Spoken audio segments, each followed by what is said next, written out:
The darkness was not merely the absence of light, it was the absence of the song. Admiral Thalicia Ryn felt the deprivation as a physical ache, a hollowed-out cavity in the center of her chest, where her connection to the Vaelen collective usually hummed. For 120 years, she had lived in a world of shared resonances, a constant, shimmering tide of emotions and thoughts from her kin. Now there was only the cold, abrasive silence of the Gaia Alliance's containment field. They had used a neural dampener. To a Vaelen, it was the equivalent of a human being blinded and deafened simultaneously, then cast into a tomb. Her skin, which should have been a vibrant, healthy turquoise, had faded to a dull, sickly gray. It was the color of mourning. It was the color of a spirit waiting for the end. She sat on the edge of the hard carbon fiber cot, her silver-white hair falling like a shroud over her shoulders. The walls of the cell were a matte black, designed to absorb light and hope. She knew the stories of the humans. They were the silent ones, the biological errors of the frontier who communicated through crude vibrations of air and primitive ink. They were said to be a species of paradoxical cruelty, builders of grand cathedrals and burners of entire biomes. She expected the extraction to begin soon. They would want the encryption keys for the Obsidian Spire. They would want the patrol schedules for the Xylos sector. She steeled herself, calling upon the ancient disciplines of the Vaelen High Guard. She would retreat into the inner sanctum of her mind. They could break her bones. They could peel back her scales, but they could never make her sing for them. The door hissed open. It didn't slam or groan. It was a soft, pneumatic sigh that signaled the arrival of the butcher. Thalicia did not look up. She kept her gaze fixed on the floor, watching the heavy, reinforced boots of her captor enter her personal space. They stopped exactly 2 meters away, a distance of clinical observation. The atmospheric pressure is currently set to 85% of Vaelen standard, a voice said. It was a deep voice, lacking the melodic overtones of her people, but it possessed a strange, rhythmic stability. It was the voice of a man who had spent decades shouting over the roar of fusion engines and the screams of the dying. He spoke the high Vaelen tongue with a thick, barbaric accent, yet the syntax was flawless. The humidity is at 60%, the man continued. We've adjusted the spectral output of the overhead lights to filter out the harsh ultraviolet. I'm told your eyes find our sun's light abrasive. Thalicia slowly lifted her head. Her large obsidian eyes, which lacked pupils, focused on the man standing before her. He was not wearing the jagged, intimidating power armor of the Gaia shock troops. Instead, he wore a simple, dark navy tunic made of a soft organic weave. His face was a map of human history, scars etched across a weathered jaw, fine lines around eyes that seemed to hold the weight of several lifetimes. Captain Kaelen Voss, she whispered, her voice cracking. The lack of moisture in her throat made the words feel like jagged glass. I have seen your dossier, Captain. You are the one who burned the moons of Valara. Kaelen Voss did not flinch. He did not offer the gloating smirk she expected. Instead, his expression remained unreadable, a mask of professional empathy that she found far more terrifying than rage. I was the officer in command, Kaelen said softly. History rarely bothers with the nuance of why a fire started, only who held the torch. But we aren't at Valara today, Admiral. We are at Ethelgard, and you are my guest. Oh, guest, Thalicia spat, the word tasting of bile. You silence my mind with your machines. You strip me of my rank. You hold me in a box of shadows. Do not insult my intelligence with your euphemisms, human. Kaelen took a step closer. The air around him smelled of ozone and something else, something warm and spicy. He was carrying a tray, she realized. It had been obscured by the shadows of the doorway. He placed it on the small magnetic table in the center of the room.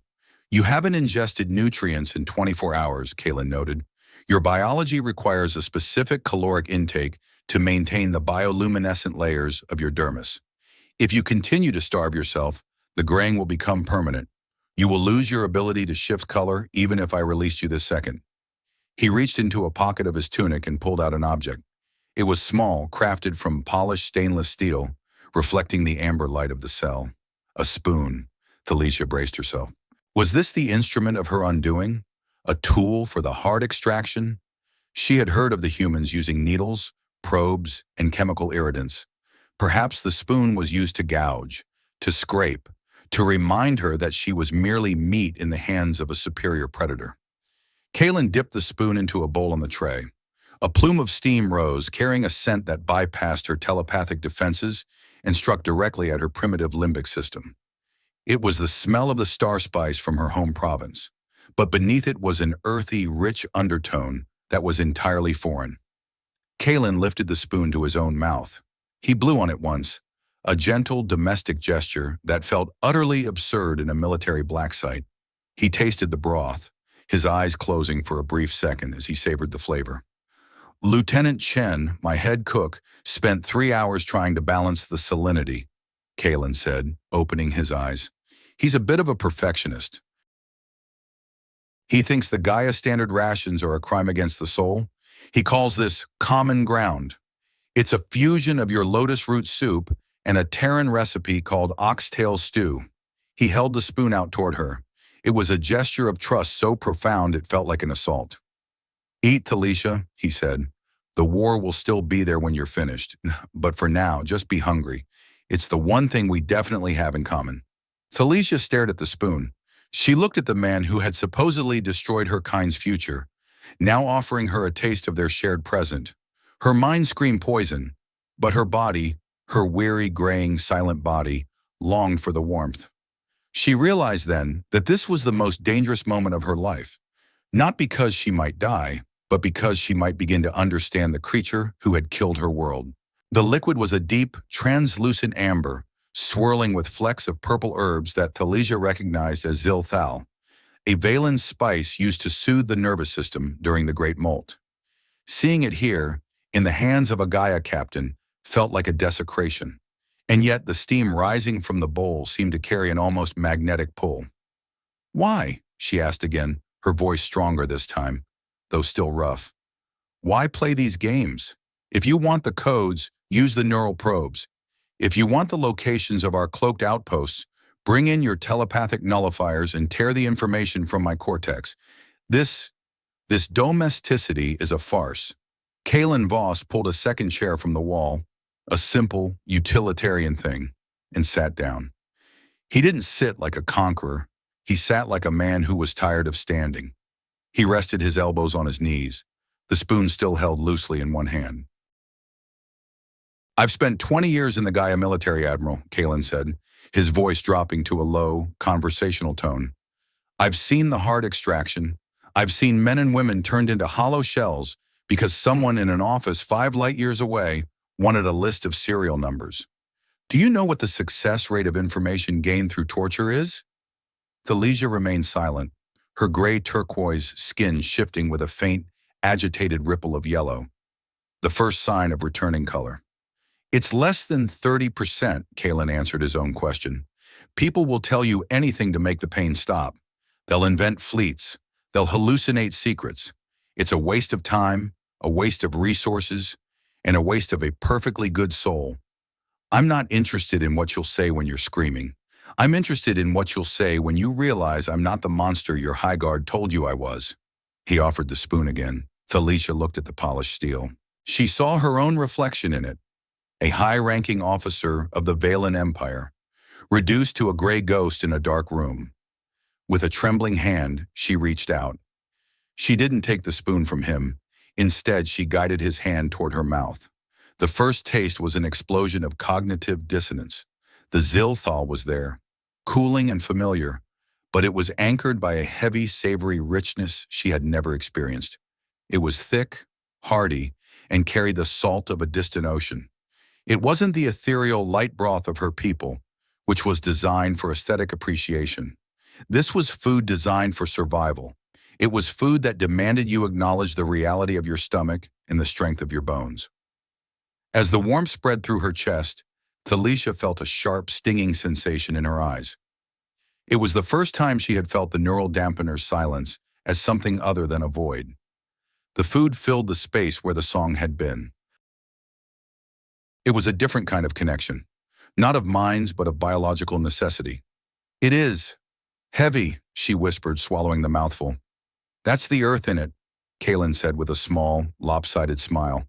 We're a heavy people. We come from a high-gravity world with a violent atmosphere.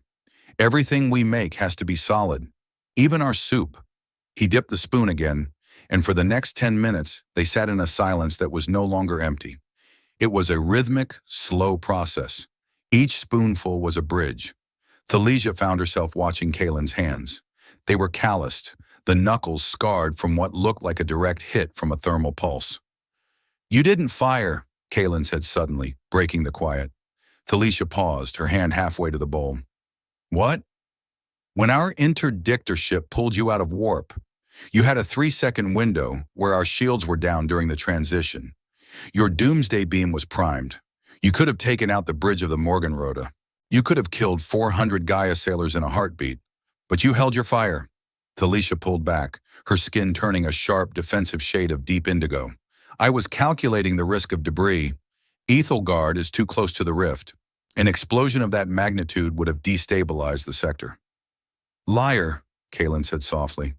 There was no accusation in his tone, only a weary kind of recognition. "I saw the sensor logs, Admiral. You weren't calculating debris. You were looking at us. You were waiting to see if we would shoot first." "And you didn't," she countered. "Because I was looking at you," Kaelen replied. "I saw a doomsday ship that wasn't acting like one. I saw an admiral who was more interested in a reconnaissance scan than a kill count. That's why you're here, eating soup and not a cloud of ionized gas in the Xylos void." He stood up, taking the empty bowl with him. The tray felt lighter, but the air in the room felt significantly heavier. "The dampener stays on for now," Kaelen said, walking toward the door. "Not because I want to hurt you, but because my superiors are currently reviewing the footage of this meal. They think I'm being manipulated by your Vaelen charm. If I turn off the field, they'll send in a tactical team to take over the interrogation. And believe me, Thalesia, you don't want that." "Captain," she called out as the door began to hiss shut. He stopped, looking back over his shoulder. "The spice," she said, her voice barely a whisper. "The Zilthal. Where did you get it? It is rare even on Vaelen Prime." Kaelen's expression darkened for a moment, a shadow of an old pain crossing his eyes. "My sister was part of the diplomatic exchange program 10 years ago, before the skirmishes started. She lived on Vaelen Prime for 3 years. She married an engineer there, a man named Rael. When the war broke out, she refused to leave. She sent me a crate of spices and a letter telling me that the people she lived with weren't the enemies the news feeds claimed they were." He paused, his hand resting on the doorframe. "I haven't heard from her in 5 years, but I still have the spice, and I still have the letter." The door closed, leaving Thalesia alone in the amber glow. She looked at her hands. The turquoise color was returning, shimmering faintly in the dim light. She reached out with her mind, and though the neural dampener still blocked the song, she felt a strange, new resonance. It wasn't telepathy. It was the memory of a human voice, the taste of a foreign earth, and the realization that the man who had burned her moons was currently the only person in the galaxy fighting for her soul. Thalesia watched the shadow of the door long after it had hissed to shut, the rhythmic silence of the Ethelgard station returning to claim the room. The neural dampener was still active, a heavy invisible blanket that stifled the psychic frequencies of the universe.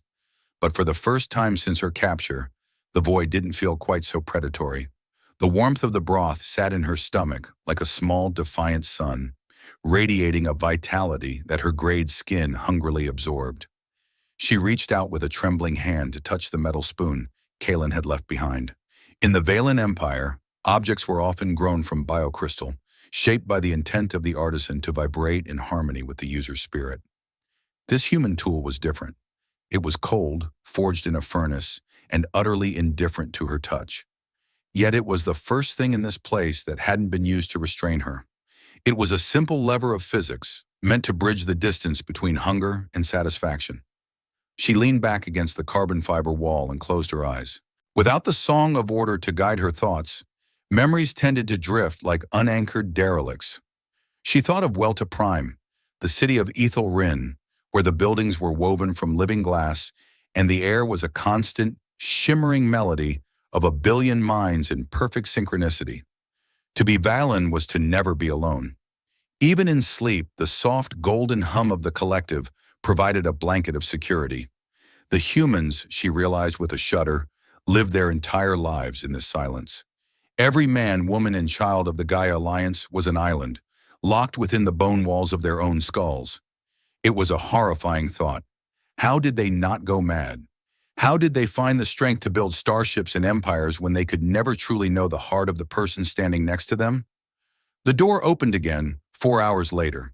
The amber lights dimmed slightly to signal the station's simulated night cycle. Kaelen Voss returned, but he wasn't alone. Behind him stood a shorter human with a prosthetic arm made of matte black polymers and a face that looked like it had been carved from a sun-dried root. "Admiral," Kaelen said, his voice a steady anchor in the dimness. "This is Specialist Zael. He's my lead tech. He needs to run a diagnostic on the environmental seals in here. The top brass is complaining about a pressure leak in this sector."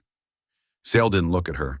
He moved to a wall panel near the cot, his robotic hand making soft whirring sounds as the digits manipulated a series of hidden switches. "Atmospheric scrubbers are acting like a bunch of temperamental mules, Cap," Zael grunted, his voice a gravelly rasp.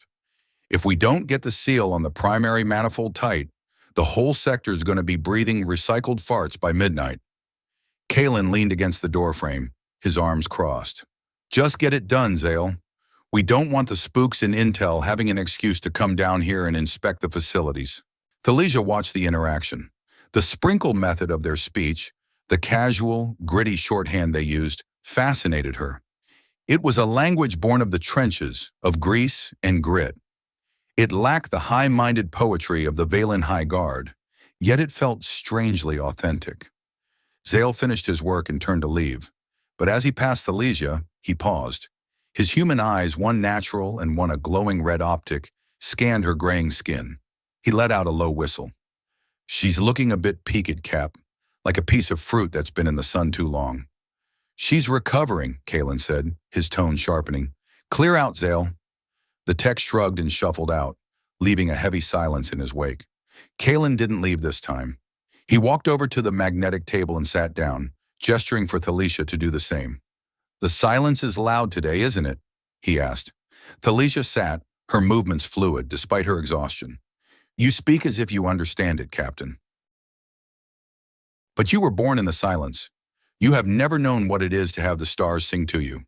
"Maybe not," Kaelen admitted, pulling a small battered data slate from his tunic. "But humans have our own version of the song. We call it history. We call it memory. We don't share it through telepathy. We share it through stories. And sometimes the stories are just as loud." He tapped the slate, and an image projected into the air between them. It was a world of red dust and jagged black mountains. A single domed city sat in the middle of a vast, desolate plain. "This was New Ithaca," Kaelen said, "one of our earliest colonies in the Orion Reach. 30 years ago, a solar flare from their primary star wiped out their shield generators. The atmosphere burned off in less than 6 hours. 12,000 people were trapped inside that dome, watching the sky turn into a furnace." Thalesia looked at the image. The scale of the tragedy was something even the Vaelen would find staggering. "Did your alliance send help?" "We tried," Kaelen said, his jaw tightening. "We sent a fleet of 35 heavy transports. I was a young ensign back then, a real greenhorn. We pushed the engines so hard they nearly melted through the hull. We made the trip in 4 days. But by the time we arrived, the air was gone. The only thing left was the red dust." He looked at her, his eyes reflecting the glow of the holographic ruins. "I spent 3 weeks digging through the silt, looking for survivors. We found none, but we found something else. In the final hours, the people of New Ithaca didn't fight each other for the last oxygen tanks. They didn't panic. They gathered in the central plaza and held hands. Thousands of them. They chose to face the end together, even though they couldn't hear each other's thoughts." Thalesia felt a chill that had nothing to do with the room's temperature.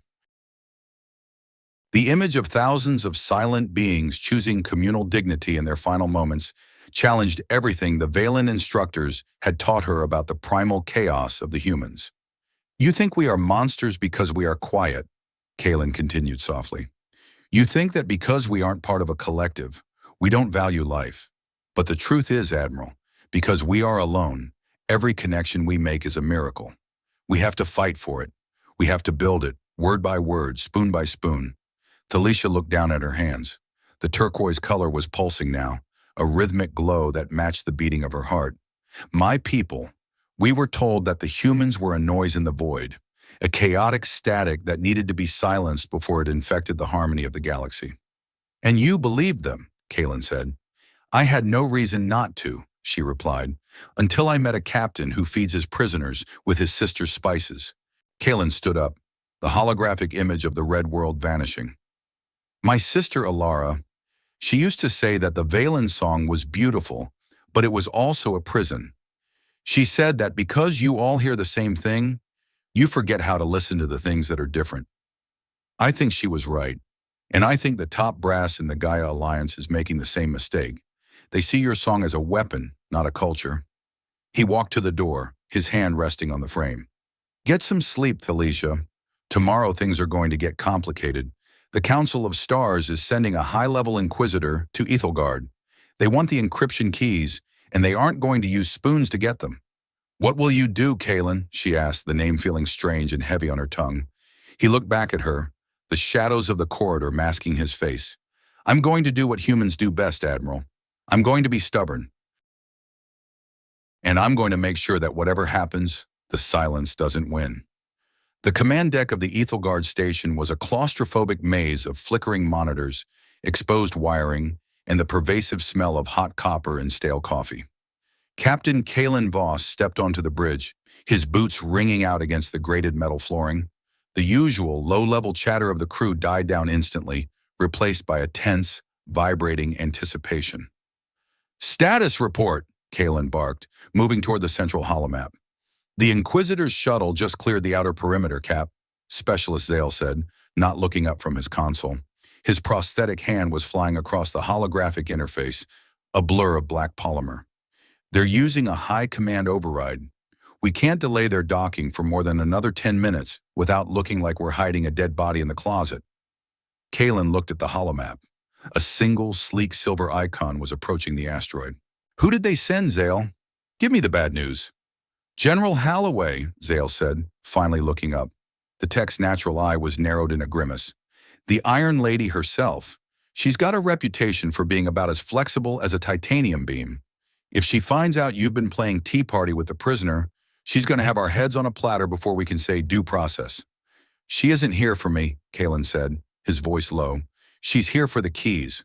She thinks the Vaelen encryption is the only thing standing between the Alliance and a total victory in the Xylos sector. Is she wrong? A voice asked from the shadows of the comm station. Lieutenant Torres stepped forward, her uniform crisp and her expression troubled. She was the station's executive officer, a woman who believed in the regulations as if they were holy scripture.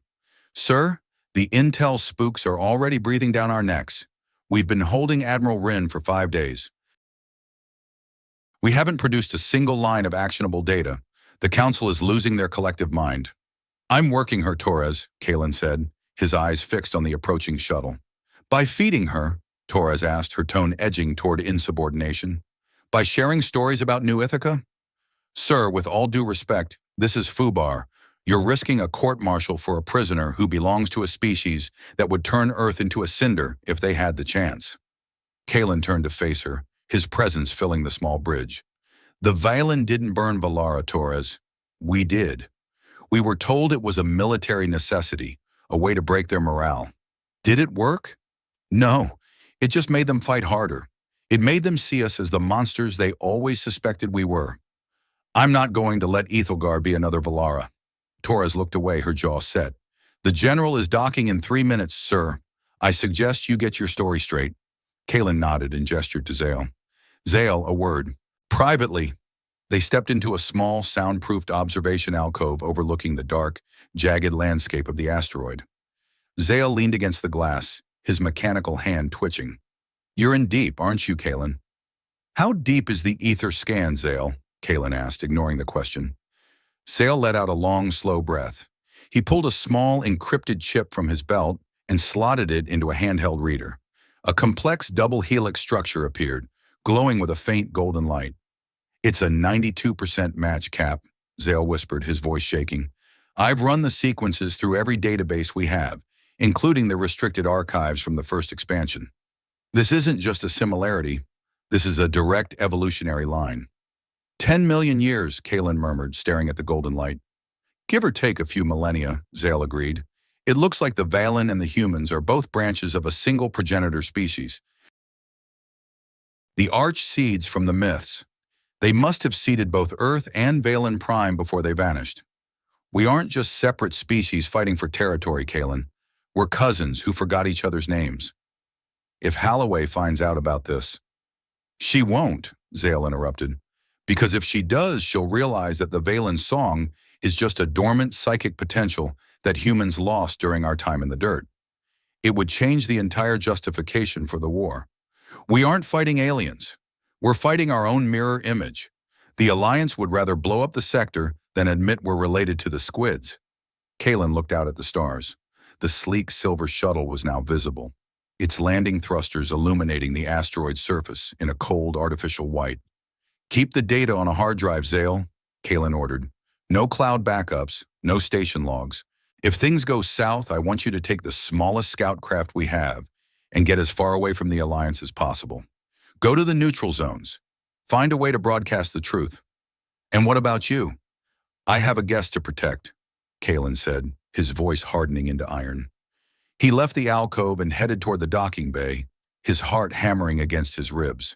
He felt the weight of the crown, the institutional pressure of his own people, bearing down on him. The docking bay was filled with smoke and the hiss of escaping steam as the Inquisitor's shuttle settled into its cradle. The ramp lowered with a heavy mechanical clunk, and General Holloway stepped out. She was a woman of 60 years, her gray hair pulled back into a severe bun, her uniform decorated with enough medals to stop a bullet. Behind her were 6 wraiths, the Alliance's elite psychological warfare specialists, their faces hidden behind reflective, silver visors. Captain Voss, Holloway said, her voice like the grinding of tectonic plates. She didn't offer a hand. She didn't offer a salute. You look tired. I trust the isolation of Ethelgard hasn't compromised your focus. The station is operational, General, Kaelen said, standing at attention. The prisoner is secure. Secure but silent, Holloway noted, stepping past him toward the lifts. I've reviewed your logs, Captain. They are remarkably sparse. You've spent 48 hours in the cell and haven't extracted a single tactical coordinate. She's a high-level admiral, General. She's trained to resist standard interrogation. I'm building rapport. It takes time. Time is a luxury the Alliance no longer has, Holloway said as the lift doors closed, whisking them toward the detention block. The Vaelen fleet has mobilized. They are moving on the Xylos hub. If we don't have those encryption keys by 1800 hours today, the hub will fall. 3 million Alliance citizens will be caught in the crossfire. She turned to face him, her eyes as cold and indifferent as the vacuum outside. I'm taking over the interrogation, Voss. Your rapport building is over. We're going to use the Cortex Bridge. Kaelen felt a surge of cold dread. The Cortex Bridge was a piece of banned technology, a neural interface that forced 2 minds into a violent, unfiltered merger. It usually left both the interrogator and the subject with permanent brain damage. It was the ultimate heart extraction. General, the Vaelen physiology is telepathically sensitive, Kaelen argued, his voice tight. If you use the bridge on her, the feedback could overload the station systems. It could kill her before we get anything. Then she dies, Holloway said, her tone as flat as a report. But we will have the data. The wraiths are prepared to stabilize the connection. We have 2 hours before the window of opportunity closes. The lift stopped. The doors opened to the detention block. Kaelen saw Thalicia's cell at the end of the corridor, the amber light looking like a fading ember in a growing darkness. Wait here, Captain, Holloway ordered, gesturing to the wraiths. You've done your part. You've kept her alive. Now we're going to make her useful. Kaelen watched as the general and her silver-visored shadows marched toward the cell. He looked at the neural dampener console on the wall, the green lights indicating a stable field. He knew what would happen the moment they plugged Thalicia into the bridge. Her mind, already traumatized by the silence, would be torn apart by the raw, aggressive data streams of the Gaia Alliance. He reached into his pocket and felt the small metal spoon. In that moment, Kaelen Voss realized that he was no longer a captain of the Gaia Alliance. He was a witness to a crime that had been in progress for 10 million years, and he was done being silent. He tapped his comms unit. Zale, he whispered, Phase 2, now! And tell the crew, Tell them to check their six. We're about to go off-grid. Copy that, Cap. Zale's voice crackled in his ear, sounding more energized than he had in months. I'll get the gremlins ready. Let's show these spooks how we do it on the frontier. Kaelen didn't wait for the general to reach the cell. He stepped forward, his hand moving toward his sidearm, not with the intent to kill, but with the desperate necessity to protect the mirror that was currently locked behind a door of shadows. The humanistic theme, the recognition of shared vulnerability, had moved from a theory to a battle cry. He would fight for the Vaelen Admiral, not because she was a friend, but because she was a person. And in the Gaia Alliance's eyes, that was the most radical act of all. The corridor leading to the detention block felt like it was shrinking, the walls of Ethelgard Station pressing inward as Captain Kaelen Voss stood his ground. General Holloway moved with a predatory grace, her footsteps rhythmic and certain, while the 6 silver-visored wraiths drifted behind her like ghosts in the machine. The air was thick with the smell of ionized dust and the sharp, clinical scent of the neural suppression field. "Stand aside, Captain," Holloway said, her voice dropping into a register of cold command that had sent entire divisions into the meat grinder of the frontier. "You've done your job. You've kept the asset breathing. Now we're going to stop playing with spoons and start digging for the truth. The Xylos hub is currently under a Tier 1 threat profile. I don't have the bandwidth for your sentimental attachment to a prisoner of war." "General, the Cortex Bridge is a violation of the Geneva Reconstruction Accords," Kaelen replied, his voice steady even as his heart hammered a frantic rhythm against his ribs. "It's black box tech. You use that on a Vaelen, and you aren't just interrogating her. You're lobotomizing a high-ranking official? The political fallout alone will turn the neutral sectors against us." Holloway stopped, her gaze flickering to the sidearm at Kaelen's hip. "Politics is for people who aren't currently being targeted by a Vaelen doomsday beam, boss. If the hub falls, there won't be a neutral sector left to complain. Those encryption keys are the only thing that can give our fleet a tactical advantage before the first salvo. Now for the last time, move, or I'll have these wraiths neutralize you for obstruction of justice." Kaelen didn't move. He felt the weight of the small steel spoon in his pocket, a tiny anchor of humanity in a sea of cold pragmatism. He thought of his sister, Alara, and the letter she had sent from Vaelen Prime. She had spoken of a people who felt the universe through a collective song, a species that valued harmony over the raw, aggressive expansion that defined the Gaia Alliance. If he allowed Holloway to rip into Thalicia's mind, he was proving that the Alliance had truly become the monster the Vaelen feared. "I can't do that, General," Kaelen said, his hand slowly moving toward the maglock of his holster. "This isn't just about a prisoner, it's about who we are. If we use the bridge, we lose the very thing we're supposed to be defending. We become just another noise in the void." One of the wraiths stepped forward, a slender figure clad in a skin-tight suit of gray composite. The silver visor reflected Kaelen's own grim expression back at him. The wraith reached for a sleek metallic canister on their belt, a neural shocker designed to bypass even the toughest Marine's pain tolerance. "Stow that gear, specialist," Kaelen snapped, his tone echoing through the narrow hallway. "You're on my station. You follow my rules until I'm officially relieved of command?" General Holloway let out a sharp, mirthless laugh. "Consider yourself relieved, Captain. Lieutenant Torres, take the captain into custody." Lieutenant Torres stepped out from the shadows near the lift, her face a mask of conflict. She looked at Kaelen, the man who had led her through 3 border skirmishes and 2 pirate raids. Then she looked at the general, the woman who represented the absolute authority of the Gaia Alliance. "Sir, please," Torres whispered, her hand hovering over her own sidearm. "Don't make me do this. Just back down. It's just one squid. It's not worth your career." Kaelen looked Torres in the eye. "It's not about her, Torres. It's about us. Check your 6, Lieutenant, because once we cross this line, there's no coming back." At that moment, the overhead lights flickered and died. The hum of the station's life support systems dropped an octave, replaced by the high-pitched whine of an emergency power shunt. The neural dampener field, which had been a constant, stifling pressure in the air, vanished in a heartbeat. "What the hell?" Holloway barked, her hand reaching for her comms unit. "Voss, what did you do?" "I didn't do anything," Kaelen lied, knowing that somewhere in the bowels of the asteroid, Specialist Zale had just triggered Phase 2. Zale had tapped into the station's primary manifold, overloading the power relays to create a temporary blackout. But the vanishing of the dampener field had an immediate, unintended consequence. Thalesia's cell was no longer silent. A psychic wave erupted from behind the reinforced door, a physical force that slammed into everyone in the corridor. It wasn't a message or a thought. It was a raw, unfiltered scream of agonizing grief and long-suppressed memory. The wraiths staggered, their visors sparking as the sensory input overloaded their internal filters. General Holloway gasped, clutching her head as the Vaelen song, now a discordant, jagged blade, pierced through the silence. Kaelen felt it too. It was like being plunged into a freezing ocean of cold fire. He saw flashes of Welta Prime, of living glass towers and a sky that hummed with a billion voices. He saw the fire of Valara, the moons burning as the Gaia Alliance's kinetic strikers hit the surface. He felt Thalesia's despair, her loneliness, and her sudden, overwhelming realization that she was no longer alone in her head. "Open the door!" Holloway screamed, her voice cracking with pain.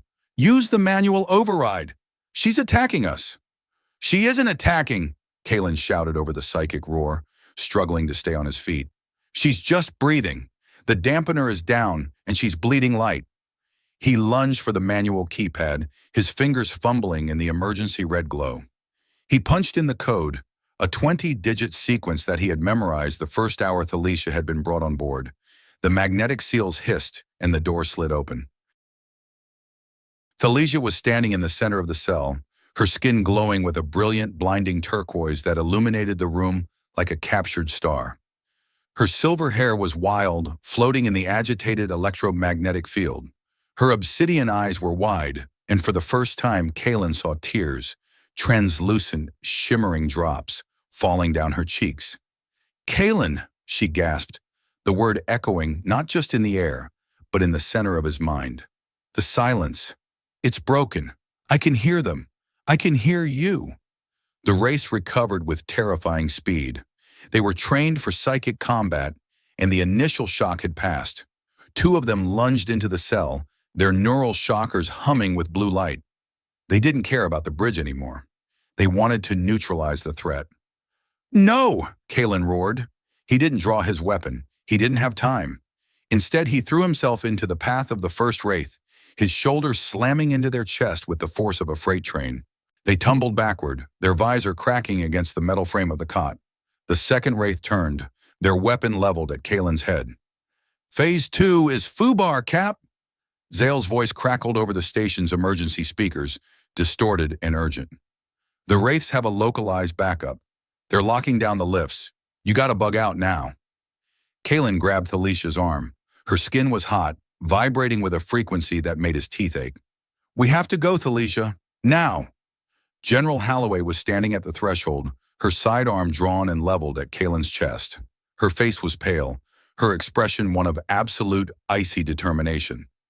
"Captain Voss, you are now officially a traitor to the Gaia Alliance," Holloway said, her finger tightening on the trigger. "You are choosing the enemy over your own species. You are a biological failure." Kaelen looked at her, then at Thalesia, whose skin was beginning to pulse in a rhythmic golden light that he recognized from the Etherscan data. "We aren't different species, General," Kaelen said, his voice echoing in the small cell. "That's the lie you've been telling yourself to make the killing easier. We're cousins. We're family, and family doesn't let family get lobotomized." Kaelen kicked the magnetic table, sending it spinning toward Holloway. She fired, the plasma bolt vaporizing the carbon fiber surface in a shower of sparks. In the chaos, Kaelen pulled Thalesia into the corridor, sprinting toward the maintenance shaft that Zale had promised would be open. The silence of Ethelgard was gone, replaced by the screaming alarms of a station in revolt and the distant, shimmering melody of a song that had been waiting 10 million years to be heard. The maintenance shaft was a vertical tomb of rusted iron and freezing air, descending into the lightless belly of the Ethelgard asteroid. Kaelen and Thalesia moved with a desperate, lung-burning intensity, their hands gripping the rungs of the ladder as the station's alarms wailed above them. Every few levels, the emergency lights would pulse a rhythmic, sickly red, casting long, distorted shadows against the damp walls. Thalesia was no longer the stoic Admiral Kaelen had first met. Without the neural dampener, her psychic sensitivity was a raw wound. She could feel the station's crew above them, their confusion, their fear, and the cold, predatory focus of the wraiths as they began their descent into the tunnels. She leaned her forehead against Kaelin's back during a brief pause on a narrow landing, her breathing shallow and ragged. "They are close, Kaelen," she whispered, her voice a vibration in his mind. "The silver-eyed ones. They are cold, like ice moons in the dark. They don't think in words, they think in geometry, in vectors. They are coming for the keys." "They won't get them," Kaelen said, his hand finding hers in the dark. Her skin was still vibrating, a low-level hum that reminded him of a steady engine. "We're almost at the sub-level hangar. Zale is waiting with the Stardust. It's a fast runner, built for deep space recon. Once we clear the asteroid's gravity well, we'll hit warp." "Why are you doing this?" Thalesia asked, her obsidian eyes searching his face in the red light. "You are throwing away your life, your history. Your people will hunt you to the edges of the galaxy." "I'm tired of the history we've been making, Thalesia," Kaelen said, pulling her toward the next ladder. "I want a new one that isn't written in blood." They reached the sub-level hangar, a massive cavernous space filled with the skeletons of half-finished ships and the smell of industrial lubricant. The Stardust sat in the center of the bay, its sleek, matte black hull reflecting the dim emergency lights. Specialist Zale was at the base of the ramp, his prosthetic arm submerged in a data port, while his natural hand clutched a heavy-duty plasma torch. "About damn time, Cap," Zale shouted, his red optic eye whirring as it focused on them. "I was about 5 seconds away from bugging out on my own. The wraiths are cutting through the primary seals on level 4. We got about 3 minutes before they're crawling up our exhaust pipes." "Zale, you got the data?" Kaelen asked as they sprinted up the ramp. "Tucked away in the primary core, Cap," Zale said, his digits flying across the ship's console as the engines began to whine. "Encrypted with a triple-layer ghost key. Even the spooks in Intel will take a century to crack it. But we gotta move, now." Thalesia stopped at the top of the ramp, her gaze fixed on the data slate Zale had left on the co-pilot's seat. It was still projecting the golden double helix of the ether scan. She looked at the sequence, the 92% match between the Vaelen and the human genetic markers. "What is this?" she asked, her voice trembling. "That's the truth the Alliance doesn't want anyone to see," Kaelen said, sitting in the pilot's chair and flicking on the navigation systems. "It's an evolutionary map. It proves that 10 million years ago, a progenitor species, the ones your legends call the Arch-Seeds, split their lineage. One branch went to Vaelen Prime, the other to Earth." Thalesia reached out to touch the holographic light. Her skin began to shift, a complex pattern of gold and turquoise ripples that Kaelen had never seen before. It was the color of realization. It was the color of a worldview shattering. "We were taught that the humans were a mistake," she murmured, her mind reeling, a psychic void that threatened the harmony of the collective. "We were told that your silence was a disease. And we were told you were a hive mind that wanted to erase our individuality," Kaelen added, his hands moving with practiced efficiency as he cleared the docking clamps. It was the perfect lie for both sides. It made the war seem like a biological necessity. It turned us into monsters so we wouldn't have to feel the guilt of the killing. "Captain, the hangar doors are mag-locked," Zale yelled from the engineering station. "Holloway's overridden the manual controls. We're stuck in the box." Kaelen looked at the massive armored doors blocking their exit. Beyond them lay the stars. Behind them lay the general and her lobotomy bridge. He looked at Thalesia, who was still staring at the genetic map. "Thalesia, I need you," Kaelen said, his voice dropping into a register of absolute sincerity. "I can't fly this thing and bypass the hangar override at the same time. The Stardust has a neural link system. It's designed for human pilots, but with your sensitivity, you could bridge the station's mainframe. You could talk to the doors. You want me to join with a human machine?" Thalesia asked, a flash of her old Vaelen pride flickering in her eyes. "It is crude. It has no song. It has an electrical pulse." "Thalesia," Kaelen argued, "it has logic. It's a language you can learn in a heartbeat. Please, if you don't open those doors, we're all KIA." Thalesia looked at the neural headset dangling from the ceiling. She thought of the Iron Lady, and the silver-visored wraiths. She thought of the thousands of silent people holding hands on a burning world. She reached out and gripped the headset, sliding it over her silver hair. The connection was a violent jolt. To Thalesia, the stardust didn't feel like a living thing. It felt like a cold iron skeleton humming with a frantic, artificial energy. But beneath the noise, she felt the station's mainframe, a massive, slumbering leviathan of data and switches. She felt General Halloway's intent, a jagged spike of cold fury trying to lock them in the dark. "I see it," Thalesia whispered, her skin turning a brilliant, translucent white. "The song of the station. It is discordant. It is full of static. But I can harmonize." She closed her eyes and her telepathy flooded into the station circuitry. She didn't fight the mainframe. She didn't try to tear through the security walls. Instead, she sang to it. She projected a frequency of shared purpose, a resonance that bypassed the Alliance's aggressive encryption by appealing to the station's most basic, underlying logic. The maglocks groaned. The massive hangar doors began to shudder, a slow, heavy grinding of metal against metal that echoed through the bay. "They're opening!" Zale cheered, his robotic hand punching the air. "Go, Cap, punch it!" Kaelen slammed the throttles forward. The Stardust fusion engines roared to life, a blue-white flame that illuminated the hangar as the ship lurched forward. They cleared the asteroid's bay by a few meters, the jagged rocks of the perimeter skimming the hull. They were out. They were in the black. Behind them, Ethelgard Station was a dark, silent, jagged tooth against the field of stars. Kaelen watched the long-range scanners. The Silver Shuttle was already launching, and 3 Alliance interceptors were breaking orbit from the Xylos hub to join the pursuit. "We aren't home free yet," Kaelen said, his eyes fixed on the warp calculation screen. "The hub interceptors will be on us in 12 minutes. We need to hit the jump point." Thalesia pulled off the headset, her skin fading back to a weary turquoise. She looked at Kaelen, her expression one of profound, exhausted clarity. "We have the data, Kaelen, but who will listen to it? The Alliance wants a war. My collective wants a crusade. Who is left to hear a story of cousins?" "We'll find them, Thalesia," Kaelen said, reaching out to adjust the navigation controls. "There are millions of people out there who are tired of the silence. We just have to be loud enough to wake them up." As the Stardust warp engines began to spin, creating a shimmering distortion in the space ahead of them, Kaelen felt the weight of the spoon in his pocket again. It was a small thing, a tool for a single person. But as he looked at the Vaelen Admiral beside him, he realized that they weren't just 2 survivors in a stolen ship. They were the first note of a new melody.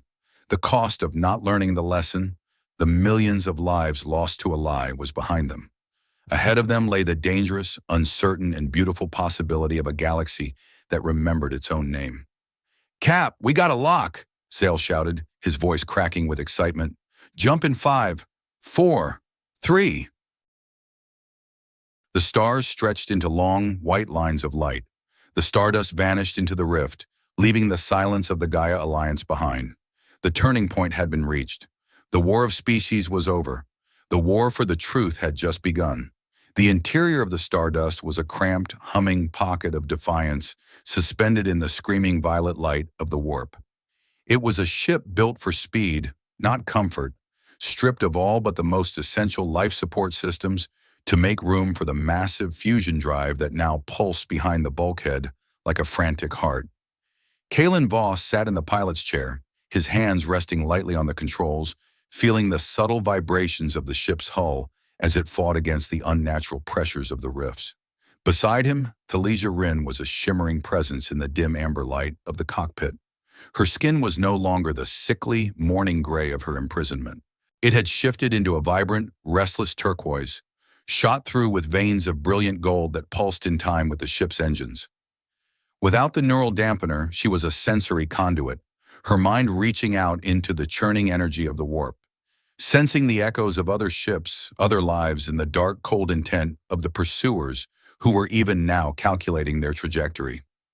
"They are coming, Kaelen," she whispered, her voice resonating not just in his ears, but in the small of his back, a psychic hum that felt like a low-voltage current.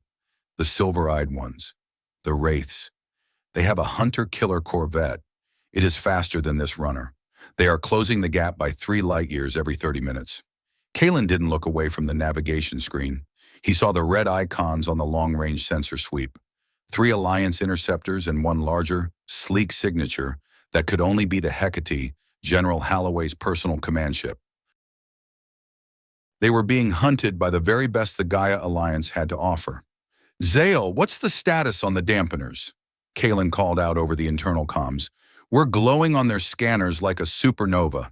If we don't mask our heat sig, they're going to drop out of warp right on our exhaust." "I'm working it, Cap. Keep your shirt on."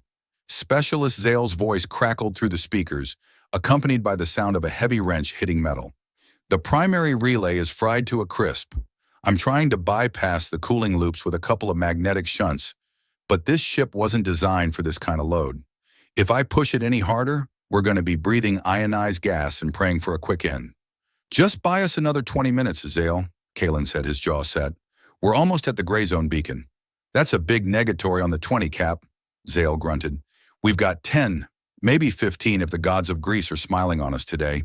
This bucket is literally held together by spit and bad intentions." Thalicia reached out, her cool 4-fingered hand resting on Kaelen's arm. Her touch was no longer an intrusion, it was a connection. He felt a sudden, sharp clarity, a psychic sharpening of his own senses that allowed him to see the navigation data not as a series of numbers, but as a fluid, 3-dimensional landscape of gravity wells and energy rifts. "It is not just the Alliance, Kaelen," she said, her obsidian eyes dark with a new kind of fear. "My own people. The song of order has changed. I can hear the Vaelen purifier ships. They have been dispatched from the Xylos hub. They believe I have been compromised. They think I am a carrier for the human silence." "Purifiers?" Kaelen asked, his heart sinking. "You mean they aren't coming to rescue you?" "They are coming to excise me," she replied, her skin turning a sharp, defensive shade of indigo. "To a Vaelen, a mind that has been poisoned by the absence of the song is a rot that must be purged. They will destroy this ship and everyone on it to ensure the discord doesn't spread back to the collective. We are caught between 2 fires, human." Kaelen let out a slow, heavy breath. He looked at the holomap.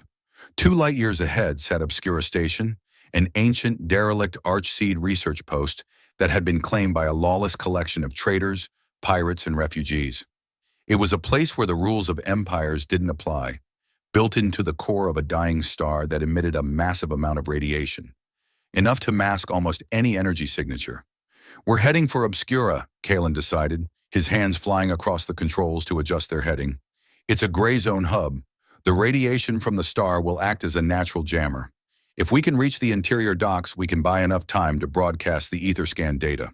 We need to put the truth on every open frequency in the sector." "General Halloway won't let you reach the transmitter," Thalicia warned. "She will burn the station to the ground to keep that data from going viral." "Then we'll make it a very expensive fire," Kaelen said, his voice hardening into the iron of a veteran Marine. "Zale, drop us out of warp in 5 minutes. Aim for the shadow of the star. We're going in hot and dirty." "Copy that, Cap. Going hot and dirty," Zale cackled, though the sound held a nervous edge. "Initializing emergency deacceleration. Check your 6, because this is gonna hurt." The transition out of warp was a violent, teeth-rattling shudder as the stardust slammed back into real space. The viewport was suddenly filled with the terrifying, bloated majesty of the Obscura sun, a massive crimson giant that occupied half the sky, its surface roiling with solar flares that reached out like the tentacles of a dying god. Obscura Station hung in the star's corona, a jagged, asymmetric construct of black iron and glowing biocrystal, its docking bays crowded with ships that looked like they had been salvaged from a dozen different wars. "Radiation levels are spiking, Cap," Zale shouted. "Hull integrity at 75%. We're getting cooked out here." "Keep it together, Zale," Kaelen commanded, fighting the controls as the solar winds battered the ship. "Thalicia, I need you to talk to the station's docking computer. It's ancient, probably running on some prehistoric Vaelen logic gate. Tell it we're a humanitarian flight." Thalicia closed her eyes, her skin glowing white as she reached out with her mind. The radiation of the star was a chaotic, deafening noise in her psychic periphery. But she found the station's electronic heartbeat, a slow, rhythmic pulse of old silicon and dying memories. "I am in," she whispered. "The station is confused. It remembers the song of the Archseeds. It thinks we are ghosts returning home." The docking bay doors of Obscura began to grind open, a slow, agonizing process that revealed a cavernous, dimly lit interior filled with the smell of ozone and rotting vegetation. Kaelen guided the stardust inside, the ship's landing thrusters kicking up clouds of ancient dust as they settled into a cradle of rusted metal. The silence that followed was heavy, punctuated only by the pinging of the cooling hull and the ragged breathing of the three survivors. "We're down," Kaelen said, unbuckling his harness. "Zael, get the data core. Thalesia, stay close. We've got about 30 minutes before Halloway and the purifiers figure out where we've gone." 30 minutes? Zael grunted, sliding out from the engineering crawl space, his face covered in grease and his black prosthetic arm sparking. "Cap, that's a real optimistic estimate. I give us 20 before the spooks start knocking on the front door with high-yield explosives." They stepped out onto the docking platform, their boots echoing in the massive hollow space. Obscura Station was a cathedral of discarded history. Moss-covered Vaelen statues stood beside human-built cargo containers, and the walls were covered in a riot of graffiti written in a dozen different tongues. Kaelen looked at Thalesia. She was standing at the edge of the platform, looking out at the station's central plaza, where a motley collection of species was currently staring at them with a mixture of suspicion and apathy. "This is it," Kaelen said, handing her a small metallic canister, the spoon of their journey. "The transmitter is in the central spire. Once we plug this in, the ether scan goes live. No more secrets. No more monsters." Thalesia looked at the canister, then at Kaelen. Her skin shifted into a soft, shimmering turquoise, the color of hope, tempered by the reality of the cost. "The silence is ending, Kaelen," she whispered. "But the song that comes next, it will be painful. Are you ready for the noise?" "I was born in the noise, Thalesia," Kaelen said, a small, weary smile crossing his face. "I'm just glad I won't be hearing it alone." They moved into the heart of the station, three people carrying the weight of 10 million years of shared blood, while the stars above them began to pulse with the arrival of the two fleets that would decide the fate of the sector. The prejudice that had fueled 100 wars was about to face its greatest enemy, the simple, undeniable truth of a shared soul. The central spire of Obscura Station was a vertical labyrinth of crumbling stone and exposed fiber optic cables, a place where the technology of the Arch-Seeds had been crudely grafted onto the mechanical desperation of the station's current inhabitants. Kaelen Voss led the way, his pulse rifle held at the low ready, his eyes scanning the dark, humid corridors for any sign of General Halloway's wraiths or the Vaelen purifier teams. Behind him, Thalesia was a beacon of shifting color, her skin flickering between a frantic yellow and a deep defensive violet. The psychic pressure on the station was mounting. She could feel the arrival of the Alliance fleet in the star's shadow, a cold, clinical wave of tactical intent. And worse, she felt the Vaelen purifiers dropping out of warp, a sharp, shrill frequency of absolute ideological certainty that made her head ache. "They are here, Kaelen," she whispered, her voice tight with strain. "The purifiers. They have boarded the lower docks. They are moving with a unified purpose. They do not want the data. They want to incinerate the spire. They see this station as a sanctuary of heresy." "Zael, how much further to the transmitter array?" Kaelen asked, his voice a low growl. 2 levels up, Cap," Zael replied, his prosthetic hand whirring as he manipulated a series of ancient door controls. "But we've got a problem. The primary power bus for the spire is offline. I gotta climb into the maintenance crawl space and bridge the connection manually. If I don't, that transmitter is just a very expensive piece of junk." "Do it," Kaelen ordered. "We'll hold the hallway. Torres and the Wraiths are probably right behind us." "Copy that, Cap. Going into the grease," Zael said, sliding into a narrow, dark vent with a surprising amount of agility for a man of his age. "Don't choke on the fumes while I'm gone." Kaelen and Thalesia stood in the center of the spire's primary data hub, a circular room filled with ancient, glowing consoles and a massive, crystalline pillar that stretched toward the ceiling. This was the heart of the Archseed research, the place where the genetic lineage of the galaxy had once been mapped and cataloged. The silence of the hub was shattered by a sudden, violent explosion in the corridor below. The floor shuddered, and the smell of ozone and burning plastic flooded the room. "They're through the first seal," Kaelen said, moving to cover the primary entrance. "Talisha, get to the central console. Start the handshake protocol with the transmitter. The second Zale gets the power back, I want that data broadcast on every channel from here to Earth." Talisha moved to the console, her hands hovering over the biocrystal interface. Her skin shifted into a brilliant, translucent white as she connected her mind to the station's logic. But as she did, the psychic weight of the purifiers slammed into her, a choir of voices screaming for her to return to the song or perish in the discord. "I cannot," she gasped, her hands trembling. "The song, it is too loud. They are trying to overwrite my identity. They are telling me I am a failure, a biological accident." Kaelen dropped his rifle and moved to her side, his hands gripping her shoulders. He didn't use telepathy. He used the weight of his own physical presence. "Look at me, Talisha," he commanded, his eyes boring into hers. "Ignore the song. Listen to the noise. Listen to the heart that's beating in your chest right now. It's the same rhythm as mine. 10 million years of drift hasn't changed that. You aren't a failure. You're the bridge." He reached into his pocket and pulled out the small steel spoon, the symbol of their first shared moment. He pressed it into her hand.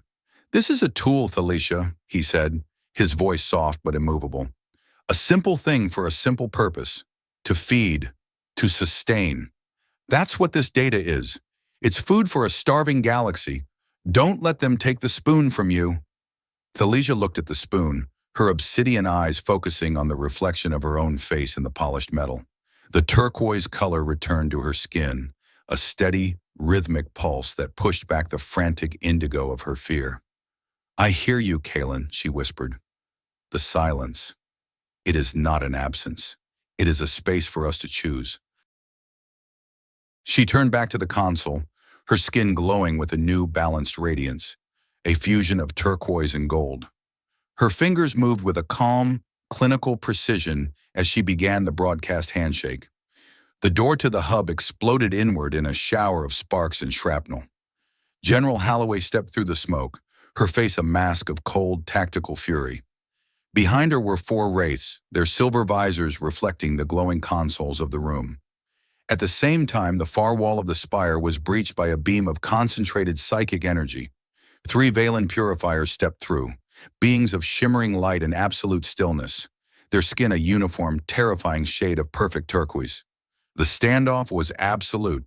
The Gaia Alliance on one side, the Vaelen Empire on the other, and in the center, a human captain and a Vaelen Admiral holding a shared secret. "Captain Voss," Holloway said, her voice echoing in the chamber.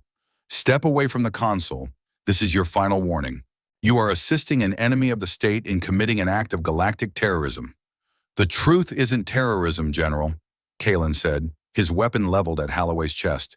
"It's just an inconvenient fact for your war machine." The lead purifier, a tall, elegant being named Zale Rin, spoke in a voice that vibrated through the very air. "Admiral Rin, you have been consumed by the discord. You are attempting to share the song of the firstborn with the silent ones. This is the ultimate desecration. Step aside, or we will erase your resonance from existence." "The song doesn't belong to you, Zale," Talisha said, her voice steady and resonant. "It belongs to the life that created us, both of us." "Enough of this," Holloway barked. "Wraiths, neutralize the Admiral. Voss is mine." The room erupted into chaos. The wraiths lunged forward, their neural shockers humming, while the purifiers unleashed a wave of psychic fire that scorched the ancient stone walls. Kaelen fired, the plasma bolts from his rifle cutting through the smoke as he sought cover behind a storage crate. Talisha didn't run. She didn't hide. She stood at the central pillar, her skin glowing with a brilliant, blinding white light. She realized that the transmitter wasn't enough.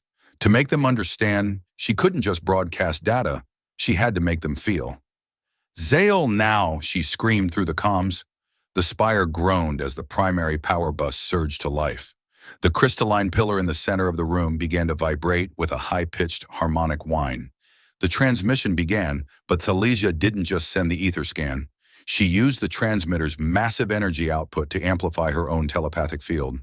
She reached out and grabbed Kaelen's hand, pulling him toward the pillar. "Kaelen, give me your pain," she whispered. "Give me your memories of New Ithaca. Give me the feeling of the broth. I need to show them the silence." Kaelen didn't hesitate. He let go of his rifle and gripped her hand, his mind opening like a floodgate. He poured every memory of his sister, every scar of the frontier, and every moment of shared vulnerability into her. Thalesia took that human weight and projected it, not as a weapon, but as a bridge. The psychic wave hit everyone in the room. General Holloway staggered, her sidearm dropping from her hand as she was suddenly flooded with the sensory memory of a Vaelen child laughing in the glass towers of Welta Prime. The wraiths collapsed, their neural filters overwhelmed by the raw, unshielded emotion of a human being who had lost his family to a solar flare. And the purifiers. They felt the silence. For the first time in their lives, they felt the terrifying, beautiful isolation of being a human individual. They felt the miracle of a hand held in the dark, the taste of a soup shared between enemies, and the realization that their song was not a mandate for war, but a gift of connection. The standoff died in a heartbeat. The violence was replaced by a profound, heavy stillness. Zael Rin fell to his knees, his brilliant turquoise skin fading to a soft, contemplative indigo. He looked at his hands, then at Kaelen, his obsidian eyes wide with a newfound wonder. "The silence," Zael whispered, his voice trembling. "It is so loud." General Holloway stood leaning against the doorframe, her face pale, her hands shaking. She looked at Kaelen, her expression no longer one of tactical fury, but of a woman who had just seen her entire reality stripped bare. "Voss," she said, her voice a mere rasp. "What have you done?" "I just shared a meal, General," Kaelen said, his voice weary but satisfied. The rest was up to them. The broadcast was live, across the Xylos sector, on every Alliance ship and Vaelen outpost. The ether scan data was appearing on every screen. The image of the shared double helix, the 92% match, was becoming the most watched image in history. Thalesia slumped against the crystalline pillar, her skin a soft, steady turquoise. She looked at Kaelen, her silver-white hair falling over her face. The transformation was beginning, the painful, beautiful shift of a galaxy that was finally learning to listen. "We did it," she whispered. "No," Kaelen said, reaching down to help her up. "We just started. The hard part is actually learning to live with the truth." Outside, the two fleets remained in their positions, but the weapons locks were being disengaged. The War of the Silent and the Song was over. The era of the cousins had begun, and it all started with a single steel spoon held in the hands of a man who refused to believe in monsters. The hum of the central transmitter spire did not fade. It merely shifted into a lower, more resonant frequency that seemed to vibrate through the marrow of Kaelen's bones. The blinding white light that had emanated from Thalesia's skin retracted slowly, leaving behind a soft, steady turquoise glow that felt less like a weapon and more like a sanctuary. Silence returned to the hub of Obscura Station, but it was not the abrasive, hollow silence of the detention block. It was the heavy, pregnant quiet that follows a lightning strike, a moment where the air itself feels rearranged. Kaelen Voss stood by the crystalline pillar, his hands still clasped in Thalesia's. He felt a phantom warmth lingering in his mind, a residue of her song that made his own thoughts feel strangely textured, as if they were no longer just internal whispers, but colors he could almost touch. He looked at his hand, 5 calloused human fingers intertwined with 4 slender, bioluminescent ones. The boundary between us and them had dissolved into a single pulsing point of contact. Across the room, General Holloway was the first to move. She didn't reach for her sidearm. Her hand, usually steady enough to calibrate a sniper rifle in a hurricane, was trembling. She leaned against a bank of ancient archseed monitors, her breathing shallow. The silver-visored wraiths were slumped on the floor. Their helmets hissed as they initiated emergency venting.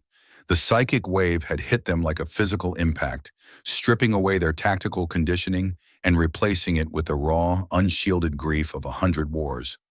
"Voss," Holloway whispered, her voice cracking. She looked at him, but her eyes seemed to be seeing someone else, perhaps a face from her own long-buried history. "I felt the towers. I felt them burning.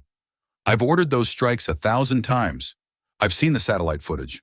But I never felt the heat." Kaelen didn't answer immediately. He looked at the general, the Iron Lady of the Gaia Alliance, and saw a woman who was suddenly realizing that her metals were made of the same metal as the caskets she had filled. The humanistic theme, the recognition of shared vulnerability, had finally pierced the armor of her pragmatism. "It's different when you're on the ground, General," Kaelen said, his voice weary. "Understanding isn't a strategy, it's a cost. You can't hate what you can't distance yourself from." On the other side of the hub, Zael Rin, the lead purifier, remained on his knees. His brilliant turquoise skin had faded to a deep, contemplative indigo, the color of a Vaelen who has just witnessed the death of a star. He was staring at the small steel spoon that Thalicia had dropped. He picked it up with a reverence that bordered on the religious, his fingers tracing the simple utilitarian curve of the human tool. "The silence," Zael Rin murmured, his voice a low vibration that mirrored the transmitter's hum. "It is not a disease, it is a stillness, like the space between the notes of a song. Without it, the melody has no meaning." He looked up at Thalicia, his obsidian eyes reflecting the soft turquoise light of her transformation. "Admiral, you have brought the discord into our hearts, but for the first time in 5 generations, the song is no longer a mandate. It is a choice. We have been cousins in the dark for 10 million years, and we have spent that time trying to extinguish our own reflection." Thalicia leaned against the crystalline pillar, her silver hair falling like a shroud over her face. She looked at Zael Rin, then at Holloway. "The broadcast is out," she said, her voice resonant and clear. "The ether scan has reached the fleets. Even now, the captains of the Alliance and the Imperial Guard are looking at the same double helix. They are realizing that every plasma bolt they fired was aimed at their own blood." Cap, you there?" Specialist Zael's voice crackled over the comms, sounding breathless and triumphant. He popped out of the maintenance vent, his face smeared with black lubricant and his prosthetic arm missing its outer casing. "The transmitter's running at 110% capacity. We've bypassed the Alliance's firewalls and the Imperial scramblers. This thing is going viral from the hub to the core. The spooks are trying to shut it down, but the station's logic gate is fighting them off. It's like the old Archseed tech wants to be heard." Zael stopped at the edge of the room, his red optic eye whirring as he surveyed the aftermath. He saw the general leaning on a console and the purifier holding a spoon. He looked at Kaelen and Thalicia, his expression softening. "Well, damn," Zael muttered, wiping his brow with a greasy hand. "Looks like the grease monkeys and the squids finally found a common frequency." "What's the sit rep, Kaelen? Do we stay and fight, or is the party over?" "The party's just starting, Zael," Kaelen said, letting go of Thalicia's hand, but staying close enough that their shoulders brushed. "Check the long-range sensors. What are the fleets doing?" Zael moved to a tactical display, his fingers dancing over the holographic interface. His eyebrows shot up. They've disengaged, Cap. The Alliance corvette Hecate has pulled back to 3,000 kilometers. The Vaelen purifier ships are holding position at the edge of the corona. No one's locking weapons. They're just talking. Every open channel is flooded with the ether scan data.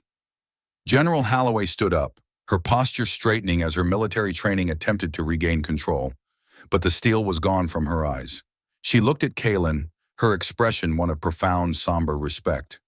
"The Alliance will court-martial you, Voss," she said. "If they don't give you a medal for preventing a sector-wide war, they'll have you executed for treason.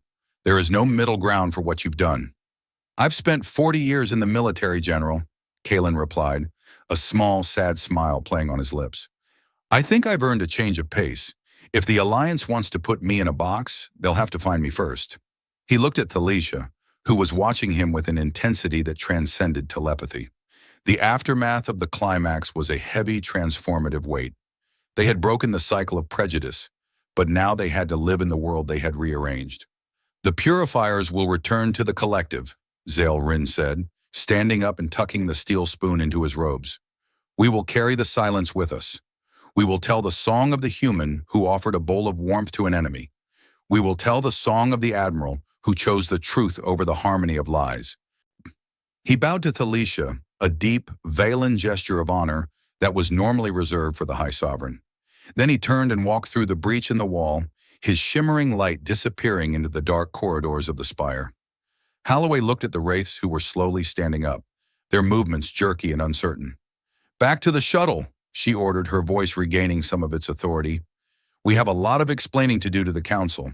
And Voss, if I were you, I'd take that fast runner and disappear into the gray zone. At least for a while. Let the dust settle before you try to be a hero again. She turned and marched out of the hub, her boots echoing with a rhythmic finality. The wraiths followed her, their silver visors no longer looking like mirrors, but like shields against a world they were no longer sure they understood. Kaelen, Thalasia, and Zael were left alone in the heart of Obscura Station. The crystalline pillar continued to glow, its vibration a steady, comforting rhythm. So, Zael said, leaning against his wrench, where to now, Cap? We got half a tank of fusion fuel and a galaxy that's currently having a collective existential crisis. Sounds like a Tuesday to me. Kaelen looked at Thalicia. Her skin was a calm, steady turquoise, and her obsidian eyes were clear. She had lost her empire, her rank, and her place in the collective. But as she looked at him, he realized that she had found something far more valuable, her own voice. I've always wanted to see the outer reach, Kaelen said, his hand finding the steel spoon in his pocket. I hear the stars out there sing a different kind of song. Thalicia smiled, a human gesture that looked beautiful on her alien face. I think I'd like to hear it, Kaelen, as long as we have enough star spice for the journey. Itrum. They walked out of the central spire, three cousins walking into a future that was no longer silent and no longer a war. The aftermath of the broadcast was not a peace treaty, it was a conversation. And as the Stardust prepped for launch in the docking bay of the derelict station, the first word of that conversation was a simple, undeniable recognition of a shared life. The transition into the neutral territories was not marked by a grand celestial event or a sudden shift in the stars. Instead, it was a slow, quiet realization that the pressure of the Gaia Alliance and the Vaelen Empire had finally faded into the background radiation of deep space. 3 months had passed since the transmission from Obscura Station, and the galaxy was still reeling from the ether revelation. Kaelen Voss sat at the galley table of the Stardust, the ship's interior now cluttered with a strange, beautiful collection of human and Vaelen artifacts.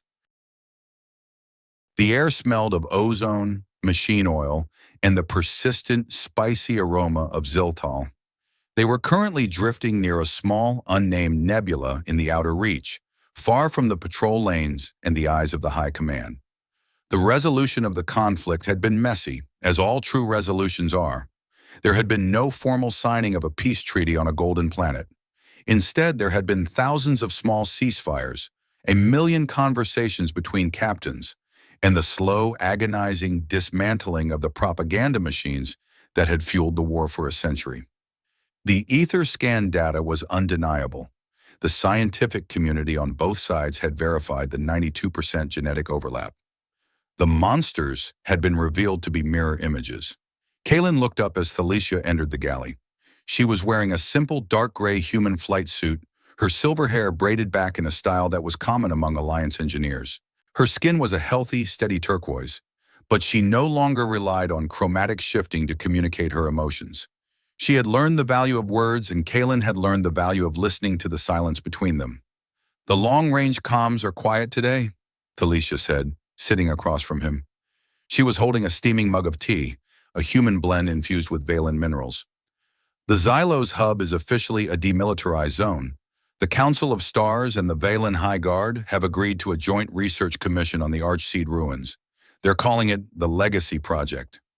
Better than Operation Final Harmony, Kaelen noted, his voice lighter than it had been in years. Zael is down in the engineering deck, trying to convince the navigation computer that it doesn't need to bark at us every time we hit a gravity well. He says the ship is becoming too damn sentimental for his tastes. Thalicia smiled, her obsidian eyes reflecting the amber glow of the galley lights. He is just grumbling because he has no one left to fight. He is a man who defines himself by his obstacles. Now that the obstacles are gone, he is forced to look at the view. Kaelen leaned back, his hands resting on the table. He thought about the man he had been 4 months ago, a weary, cynical captain who saw the world through the narrow lens of tactical necessity. He thought about the moment he had first stood in Thalicia's cell, holding a tray and a spoon, feeling like a fool for even trying. The transformation in him was not just internal thought, it was reflected in the very way he moved through the world. He was no longer a soldier following a path laid out by someone else's hate. He was a pioneer of the spirit. "I'm going to resign officially," Kaelen said, the decision solidifying in the air between them. "I've been sending encrypted packets to Holloway. She's been keeping my record ambiguous to protect me, but I don't want to be a captain in a military that only stopped fighting because it ran out of excuses. I want to be a teacher or a scout. I want to go to the worlds that haven't heard the song yet." Thalicia reached out and took his hand. Her touch no longer sent a jolt of psychic static through his system. It was a warm, grounding connection that felt like coming home. "Then we will go together, Kaelen. I have already been disowned by the Imperial Guard. I am a discordant now, and I find that I quite enjoy the noise." Kaelen stood up and walked to the viewport, looking out at the shimmering violet light of the nearby nebula. He felt the small steel spoon in his pocket, the tool that had started it all. He realized then that the most radical thing a human being could do was to be kind when the world demanded cruelty. I look back at that dark, cold cell on Ethelgard, and I barely recognize the man who walked in there with a tray of soup. I was a Marine who believed that life was a series of calculations, a zero-sum game where the only way to protect my own was to destroy the other. I had spent 40 years building walls out of bone and fire, thinking that silence was safety. I thought I knew what an enemy looked like: obsidian eyes, turquoise skin, and a mind that sang a song I couldn't understand.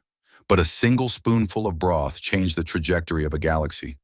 It wasn't the data that stopped the war. It was the realization that pain and hunger don't have a nationality.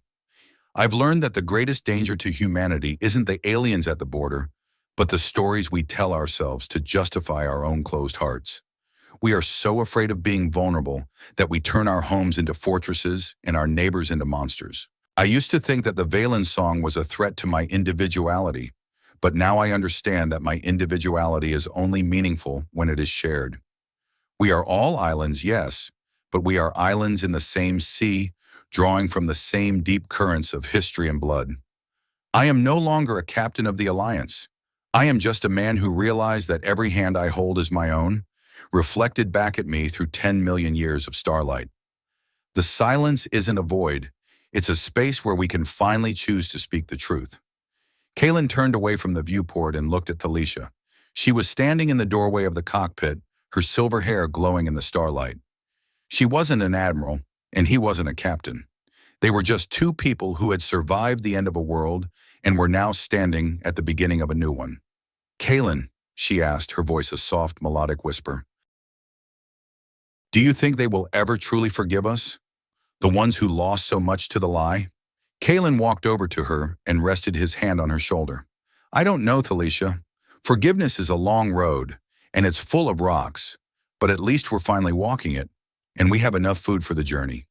He reached into his pocket and pulled out the steel spoon, holding it up to the light. It was a simple object, a discarded piece of human cutlery, but in the amber glow of the stardust, it looked like the most important thing in the universe. "I spent my entire life looking at the stars and wondering if we were alone. I never realized that being alone was a choice we were making every time we refused to look our enemy in the eye. I wonder, in your own life, is there a wall you have been building that is keeping you from seeing a brother? If you were to sit down at a table today with the person you fear the most, what would be the first story you would tell them to prove that you are both human?" Kaelen Voss walked to the cockpit and sat down, his hands moving to the navigation controls with a new, gentle precision. He engaged the sublight engines, and the stardust drifted slowly away from the nebula, heading toward a distant golden star in the heart of the neutral zone. He didn't look back at the empires he had left behind. He only looked forward, toward the horizon of a galaxy that was finally learning how to breathe.